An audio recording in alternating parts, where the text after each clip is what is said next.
Dans notre leçon, nous allons apprendre à insérer des sauts de section dans notre document. Alors vous allez me dire, à quoi est-ce que ça peut bien servir des sauts de section? Eh bien, imaginez par exemple que votre document contient 5 chapitres différents et que dans les pieds de page des différents chapitres, vous aimeriez bien que toutes les pages qui composent chaque chapitre aient le même intitulé. Par exemple, pour le chapitre 1, vous aimeriez bien qui s'appelle introduction, donc que chaque page en bas, en pied de page, contienne le mot introduction, que pour le chapitre 2, ce soit par exemple historique, etc. Ce n'est possible que si on introduit un certain nombre de sauts de section dans notre document.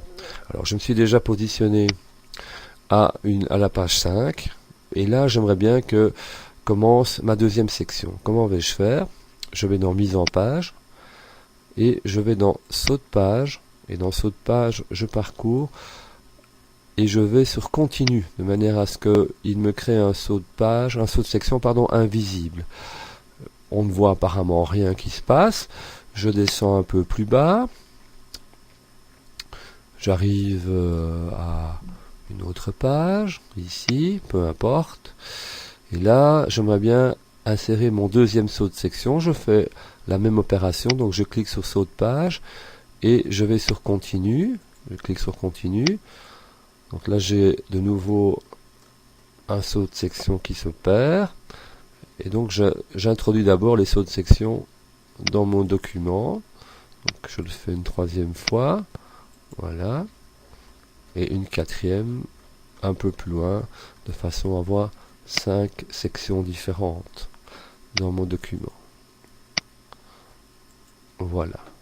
Bien, une fois que j'ai inséré mes différents sauts de section, je vais pouvoir modifier les intitulés des différents chapitres. Alors comment vais-je faire? Je vais dans Insertion, je me dirige sur pied de page, je prends par exemple le pied de page vide, je suis à la section 5, donc je vais remonter.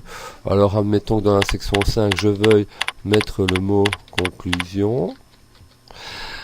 Il faut bien veiller ici à décocher lié au précédent, parce que sinon toutes les sections vont avoir le même intitulé, donc toutes les sections vont s'appeler conclusion. Donc je décoche, et puis je reviens, je clique sur section précédente, je reviens à la section 4, c'est pas grave s'il a mis conclusion, je vais mettre par exemple développement,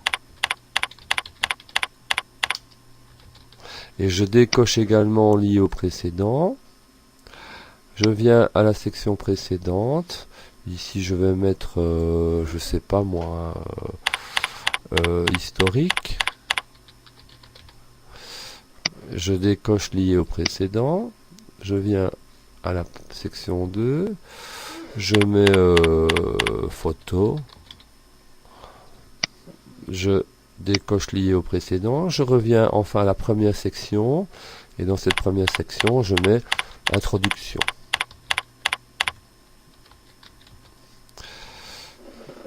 Lorsque j'ai terminé, je ferme l'entête et le pied de page et je vais vérifier. Donc je reviens au début du document.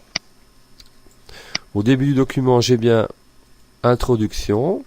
Si je descends plus bas, je vais arriver à ma section 2. Là, j'aurai bien photo. Un peu plus bas, c'est assez long. Voilà, j'aurai ma section 3 avec historique. Encore un peu plus bas, je vais avoir ma section qui s'appelle développement. Et enfin, plus bas, je vais avoir voilà, ma section qui contient comme titre conclusion. Je suis parvenu à mettre 5 pieds de page différents dans mon document en fonction des chapitres. Maintenant, j'aurais pu écrire quelque chose d'un peu plus intelligent, mais c'était à titre d'exemple. Ce n'était possible que si j'insérais des sauts de section. Voilà, j'espère que vous avez compris. Sinon, vous pouvez encore revoir la leçon et essayer la façon dont je l'ai fait devant vous. Fin. Dans cette leçon, nous allons apprendre à insérer un simple numéro de page. Nous allons cliquer sur Insertion. Dans Insertion, nous avons numéro de page et nous allons prendre évidemment un numéro en bas. Lorsque l'on déroule, on peut s'apercevoir qu'il y a une série de formats un peu sophistiqués, ici, mais donc comme ici. Oui, donc ici je peux avoir, mais si je veux être un petit peu raisonnable, je vais revenir ici en cliquant sur numéro de page, bas de page, et je vais prendre le numéro 3, donc un style tout à fait normal. Je peux voir ici, lorsque je descends dans mes pages, je peux voir qu'il a effectivement bien incrémenté mes pages de 1 à chaque fois. Et lorsque j'ai bien vérifié, je peux sortir de l'entête et du pied de page et pour m'apercevoir que mon numéro de page est toujours bien présent, en grisé cette fois-ci.